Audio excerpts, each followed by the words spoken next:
Ela tentou sobreviver, mesmo ferida, mesmo sem forças, ela ainda conseguiu sair da própria casa para pedir ajuda. Josiane Borges Furlaneto, 36 anos, mãe de 3 filhos, silenciada. Você está no Vozes Silenciada. Uma mulher que teve a vida interrompida dentro da própria casa. O relacionamento, que durou cerca de 3 anos, mas o fim não foi aceito. Segundo as investigações, o ex-companheiro esperou o filho mais velho sair para o trabalho para invadir a casa. Dentro daquele imóvel estava Josiane e um dos filhos de apenas 14 anos, dormindo em um dos quartos. Ninguém imaginava que naquela manhã uma família inteira seria destruída. Completou 10 anos ontem, dia 8 de março, Dia Internacional da Mulher, a lei do feminicídio, que é considerada uma das mais importantes conquistas legislativas para a proteção da mulher. Apesar que o que a gente tem visto aqui na nossa região, não só na nossa região, no Brasil como um todo, é que, apesar dela ter sido se tornado mais rigorosa a punição para agressores, parece que ela não está intimidando não, viu? Na edição de hoje a gente vai trazer 2 casos de mulheres atacadas pelos ex-companheiros nos últimos dias aqui na região. O mais recente aconteceu hoje cedo, em Novo Horizonte. Uma mulher foi morta pelo ex-namorado logo depois de deixar a filha na escola. Querida Ana Bright está lá em Novo Horizonte para contar mais essa história triste pra gente, falar sobre o trabalho de investigação e esse caso que terminou com mais uma família. Muito boa noite, Grida. Oi, Lúcio, boa noite para você também e boa noite a todos que nos acompanham. Pois é, infelizmente, mais um caso de feminicídio, desta vez aqui em Novo Horizonte. A vítima tinha 36 anos, Josiane Borges Furlaneto, deixou 3 filhos, um de 21, um de 14 e uma menina de 9 anos. De acordo com a polícia, o principal suspeito do crime é o ex-companheiro dela, com quem ela manteve um relacionamento, uma união estável de aproximadamente 3 anos. Há 3 meses eles se separaram e, de acordo com testemunhas, o ex não aceitava o fim desse relacionamento. Depois que eles largaram, ele começou a vigiar a vítima, ir até locais onde ela estava, observar de longe, fazer ligações constantes para ela. E hoje pela manhã ele esperou o filho mais velho sair para o trabalho, ela voltar da escola, porque foi levar a filha mais nova para a escola, e aí invadiu a residência da vítima e desferiu vários golpes de faca contra ela. Ela chegou a tentar pedir socorro, caminhou até um portãozinho lateral, ele fugiu, pulou 2 muros e aí acabou saindo por uma residência. Foi flagrado por câmeras de circuito interno que mostraram ele saindo. Ela tentou pedir socorro, mas infelizmente o SAMU chegou, prestou os primeiros socorros e ela acabou morrendo a caminho do hospital. A polícia agora está à procura deste homem, que tem 32 anos, é tratorista. O carro dele foi apreendido e estava numa das saídas de Novo Horizonte. Chegou agora há pouco aqui na DDM, está passando por perícia neste momento e a polícia está com várias equipes em diligência em pontos diferentes, tentando localizar esse homem. A vítima vai ser velada aqui amanhã em Novo Horizonte, a partir das 8h30, enterrada também na cidade. Mais uma família destruída e agora 3 filhos aí, né, órfãos de mãe por conta de um crime extremamente violento e que, infelizmente, a gente vê com muita frequência, mesmo com a legislação que é tão rigorosa no Brasil, Lúcio. Exatamente. O que eu não consigo entender, não consegue entrar na minha cabeça aqui, é que os veículos de imprensa sempre mostram que o agressor acaba sendo preso, acaba sendo punido no rigor da lei e mesmo assim novos agressores continuam cometendo esse tipo de crime. Quando vai acabar isso, gente? Obrigado, viu, Gridânia, pelas suas informações. Uma ótima noite para você. Josiane foi atacada a facadas e, mesmo gravemente ferida, ela ainda conseguiu sair da casa.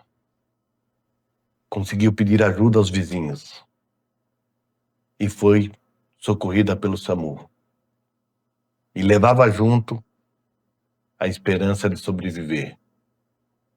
Mas, infelizmente, ela não resistiu. E enquanto a cidade tentava entender o crime, 3 filhos precisavam enfrentar o impossível.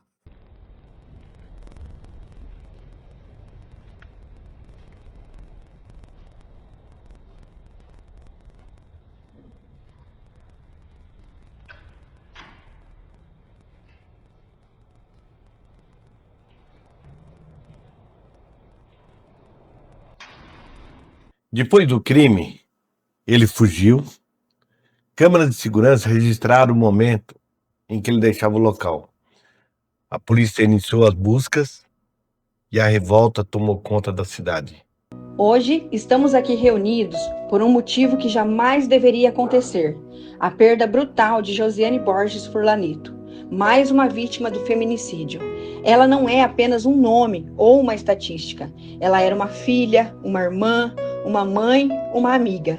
Uma mulher com sonhos, com planos, com uma vida que foi interrompida pela violência. A dor que a sua família sente hoje é imensurável e por isso queremos, antes de tudo, oferecer nosso carinho e solidariedade à sua mãe, sua irmã, seus filhos e todos que a amavam. Não há palavras que possam diminuir essa dor, mas queremos que saibam que não estão sozinhos. Estamos aqui para abraçá-los, para honrar a memória de Josiane e para transformar essa dor em luta. Porque mais uma mulher morta por alguém que não aceitava o fim do relacionamento. No dia seguinte, Augusto César Leite, de 31 anos, se apresentou à polícia no município de São José do Rio Preto. Chegou acompanhado do irmão e de um advogado. Da central de flagrantes, ele foi encaminhado para o DEIC, onde permaneceu preso preventivamente. Mas, pessoal, nenhuma prisão é capaz de apagar o que aconteceu dentro daquela casa. O Brasil bateu recorde de feminicídios no ano passado. Uma média, para você ter uma ideia, presta atenção nesse número. Média de 4 mulheres mortas por dia. A pena para quem mata uma mulher pode chegar a 40 anos de prisão. E a legislação brasileira é uma das mais rigorosas do mundo. Mas, infelizmente, nem isso tem reduzido o número de crimes. Mas quando uma mulher é morta, toda a família é afetada. Paga por isso. Pai, irmãos, amigos, filhos. Na maioria das vezes, o agressor estava dentro de casa, o que torna ainda mais difícil o recomeço. A mãe de Cauã foi assassinada pelo ex-companheiro em Novo Horizonte. Josiane Borges Furlaneto, de 36 anos, foi morta a facadas dentro de casa. Quase um ano se passou e a família ainda tenta recomeçar. Aos 22 anos, Cauã assumiu a guarda dos 2 irmãos mais novos. O irmão do Cauã, de 14 anos, estava no quarto quando o ex-padrasto invadiu a casa da família e atacou a mãe. Ele dormia, não escutou nada, mas quando soube da morte, entrou em choque. Da irmã mais nova, de 10 anos, a brutalidade do crime não roubou a doçura. A maioria das vezes eu sonho com ela. E você mata a saudade? São sonhos bons? É muito bom. Na maioria dos sonhos eu abraço ela, dou um monte de beijo nela. Mesmo que ela tá na terra e ela tá no céu, de qualquer jeito ela vai estar olhando por nós. Ela queria que eu fosse doutora, médica, porque ela falava que quando eu crescesse e ela ficasse doentinha, eu poderia cuidar dela. A Juliana diz que na véspera do crime, a irmã comentou que tinha medo do ex, mas não falou das ameaças. Augusto César Leite morou com a vítima durante 1 ano. Foi ele quem terminou o relacionamento, mas se arrependeu e não aceitava a rejeição da ex. Ele foi preso 3 dias depois do crime. Feminicídio é um crime que vai muito além da morte da mulher. Gera traumas profundos e duradouros, especialmente na família e nos filhos da vítima. Crianças e adolescentes se veem sozinhos, desamparados. Mesmo acolhidos por parentes, eles seguem órfãos da violência. A Luane é psicóloga e coordenadora do CRAVE, Centro de Referência e Apoio à Vítima, programa da Secretaria da Justiça e Cidadania do Estado de São Paulo, que oferece apoio às vítimas e seus familiares. Ela explica que os órfãos do feminicídio se veem diante de vários desafios. O crime do feminicídio não implica só na perda direta da figura materna. Muitas vezes implica também na perda da figura paterna, né? Os ex-companheiros, companheiros, pais dessas crianças são os autores da violência que vão ser direcionados ao sistema prisional depois da ocorrência do crime.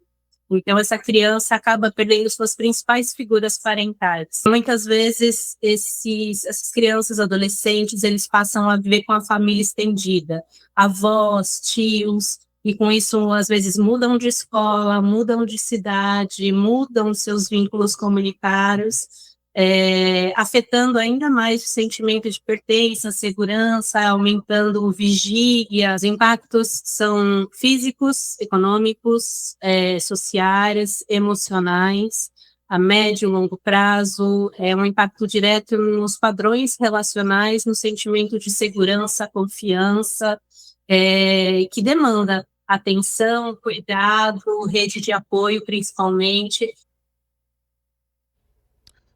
Os 2 assassinos dos casos que nós mostramos aí na reportagem estão presos e respondendo pelos crimes na justiça. O que a gente espera, no mínimo, é que esses criminosos sejam punidos e cumpram as penas presos. É importante também que os condenados por feminicídio passem pelos grupos reflexivos, que tratam homens que agridem mulheres. Estudos indicam redução de reincidência de violência nos participantes desses projetos de reabilitação. Nós desejamos aqui agora que as famílias consigam retomar suas vidas. E talvez a parte mais dolorosa dessa história começa depois do crime. Porque quando uma mãe é assassinada, os filhos não perdem apenas uma pessoa. Eles perdem a proteção, perdem o colo, perdem direção. E foi nesse momento que Cauã Henrique de Moraes, de 21 anos, precisou amadurecer da forma mais cruel possível. Além da dor de perder a mãe, ele precisou encontrar forças para cuidar dos irmãos. Um deles ainda criança, o outro adolescente. Enquanto muitos jovens da idade dele ainda estão começando a vida, Cauã precisou transformar o luto em responsabilidade. Porque depois que as câmeras vão embora, a dor continua dentro de casa. Continua no silêncio, na ausência, no vazio da cadeira, no quarto e na lembrança. Pessoal, eu estou hoje aqui em Novo Horizonte, né, e vou bater um papo com a Juliana. A Juliana é irmã da Josiane. Primeiro, Juliana, obrigado por me receber. A gente que agradece.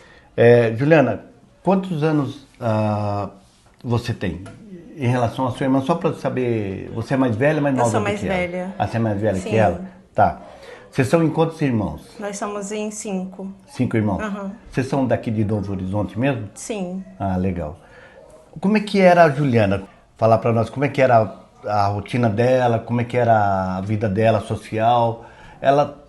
Esse rapaz era namorado dela ou era o esposo dela? Não, ele já era ex-namorado dela. Ex-namorado dela, Sim. Né? Mas ele não é o pai dos meninos? Não. Tá. Ele só foi namorado dela, só. Entendi. Moraram junto um período de pouco tempo. Tá. Mas eles já estavam juntos entre idas e vindas uns 3 anos de relacionamento. Tá. E aí ela decidiu romper o relacionamento e ele não aceitou, foi isso? Na verdade, foi ele que rompeu o relacionamento. Ele terminou com ela e aí ela foi atrás, tentou voltar, ele não quis. Aí ele foi, se divertiu, viveu a vida dele de dezembro até janeiro.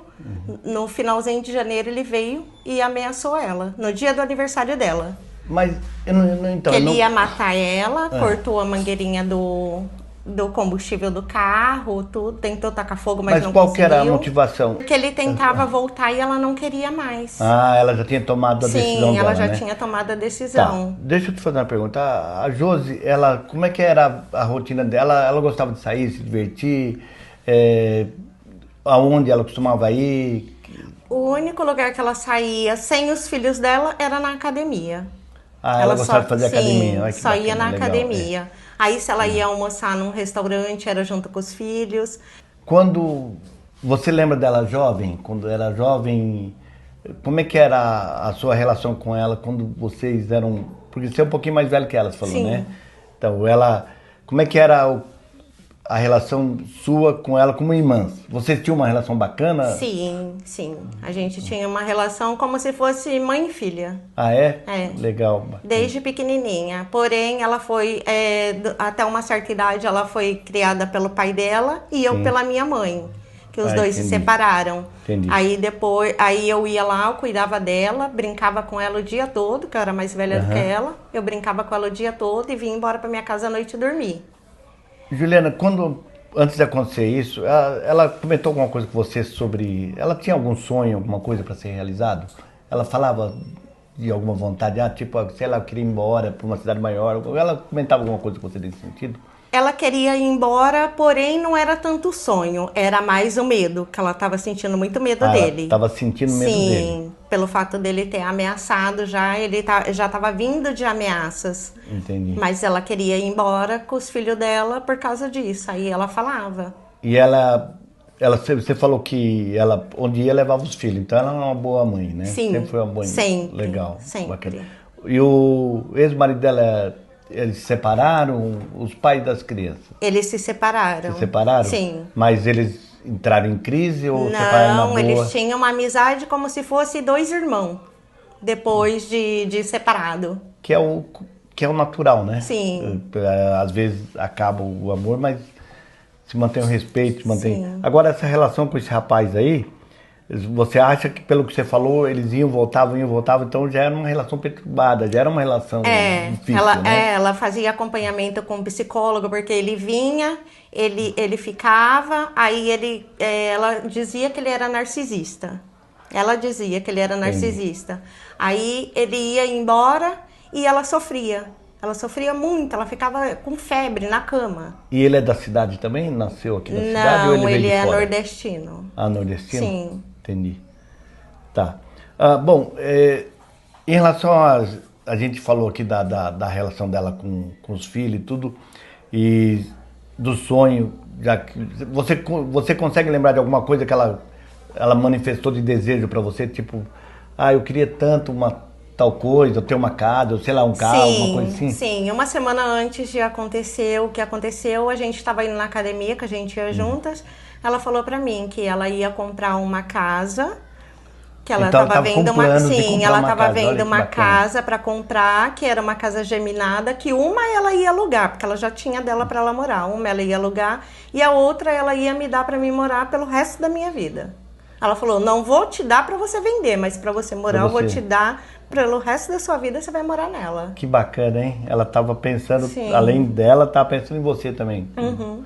Essa relação de vocês é muito bacana, viu? Por isso você falou que você já tinha quase que uma posição de mãe com Sim. ela, né? Falar em mãe, sua mãe está viva? Minha mãe tá. Está viva. Tá. O relacionamento da sua mãe com ela era bom? Era bom. É bom era também? muito bom. Minha mãe era o braço direito dela para tudo e ela da minha mãe. Minha mãe fazia tudo por ela e ela pela minha mãe, sabe? Então... Precisava de um médico, era ela que ia, era ela que fazia tudo pela família. Então, tipo assim, ele tirou o alicerce da família inteira. Ele não destruiu só a vida dela, destruiu... Sim, ele tirou ele destruiu a família inteira. Porque se precisava de ir num médico, é ela que levava. Precisava de um remédio, era ela que sabia o nome do remédio pra gente tomar. Era tudo ela que indicava, era tudo nela que todo mundo recorria, os problemas. Entendi.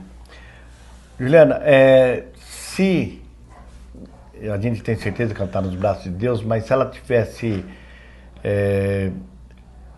hoje, se ela tivesse que, qual seria a mensagem que você daria para ela? O que você falaria para ela se você tivesse condições de vê-la hoje?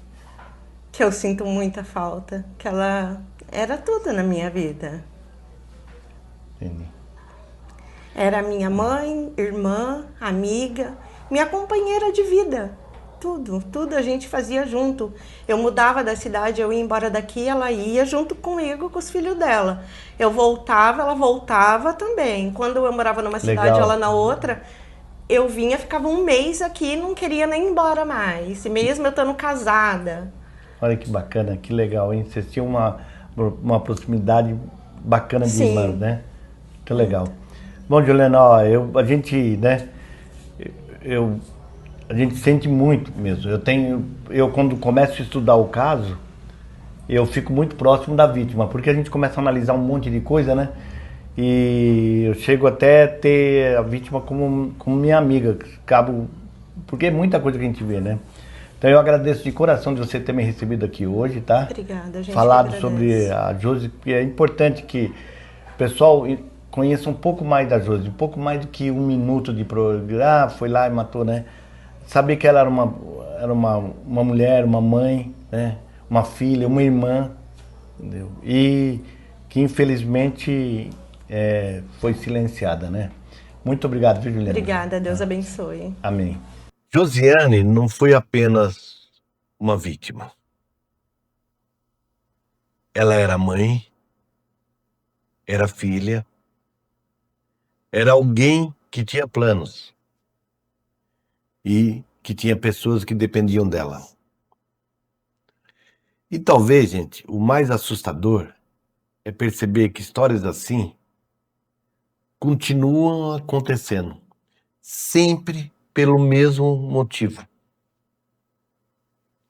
controle, a posse, a incapacidade de aceitar o fim.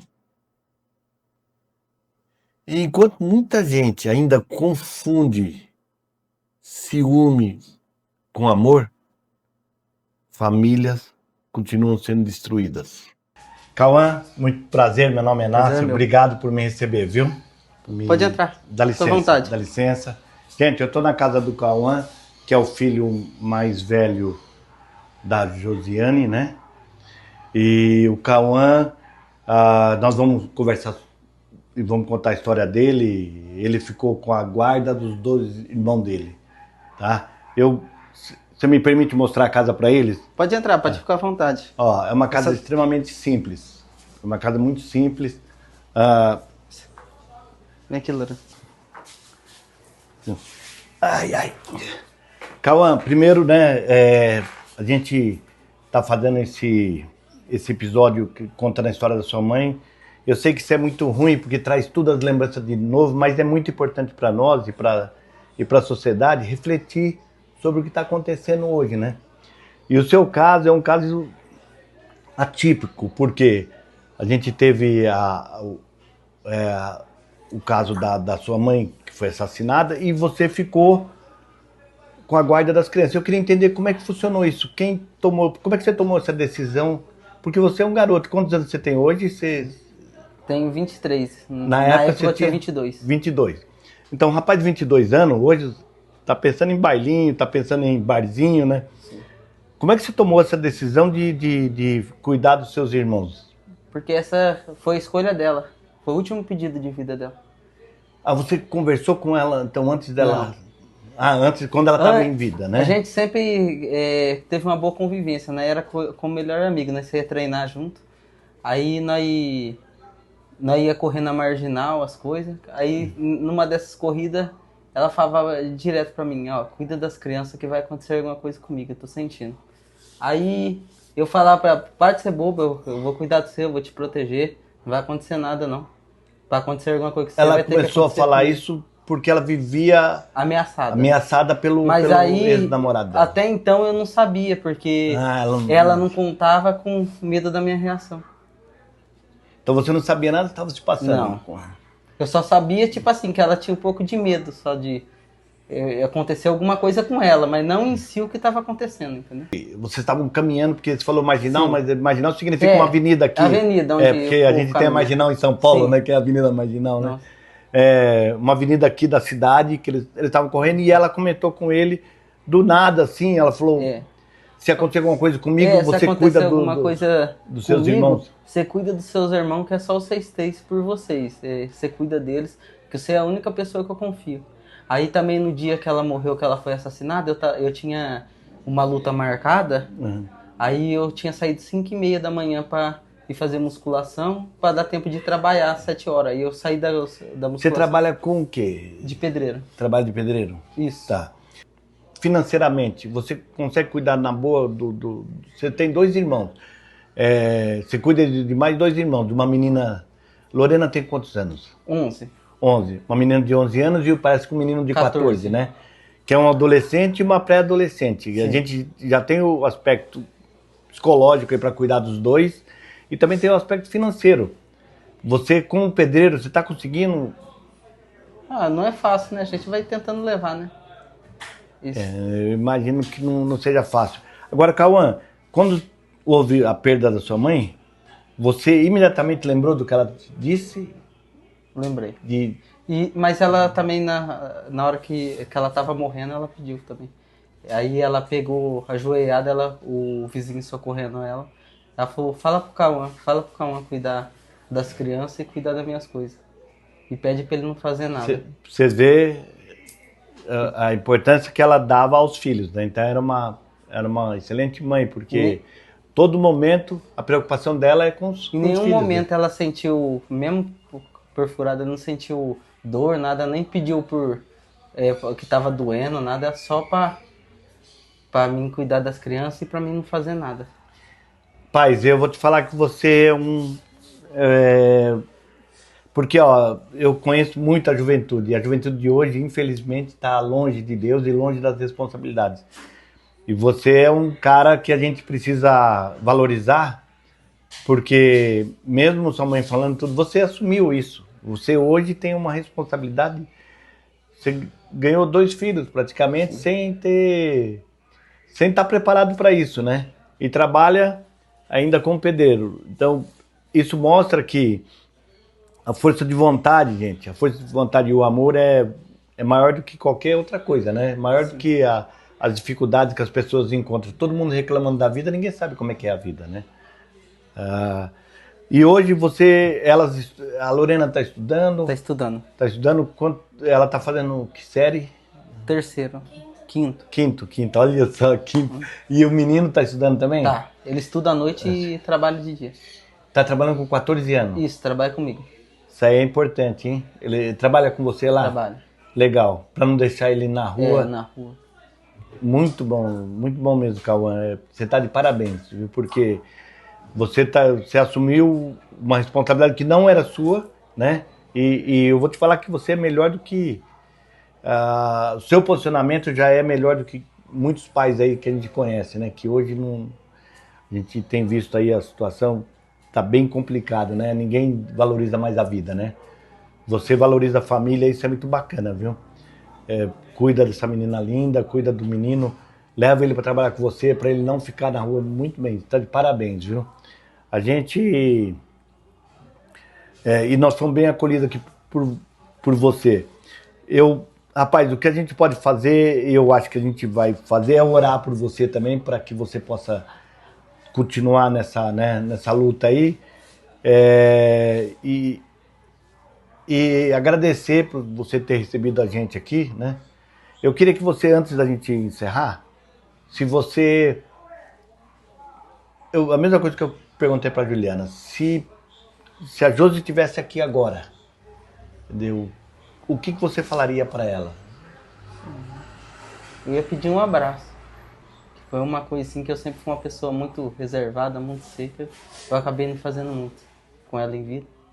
Pediria um último abraço. E por isso que eu falo, muita gente tem a mãe e não valoriza, né? A gente só quem perde que sabe o que ele perdeu, né? É difícil, cara, mas ó, eu agradeço de coração e falo que você é um herói, cara. Você é um herói nesse país errado nosso, infelizmente, né? E eu fico até... fico sem palavras até para falar para você.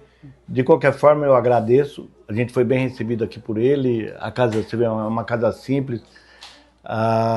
O esforço dele é anormal, não é né? É um esforço anormal. Ele faz mais do que deveria fazer. Gente, muito obrigado, Cauã. Obrigado por ter me recebido aqui, tá?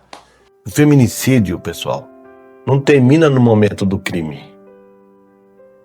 Ele continua na dor dos filhos, na ausência, no trauma. E na vida de quem precisa aprender a sobreviver sem alguém que nunca deveria ter partido.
Esse foi mais um episódio de Vozes Silenciadas.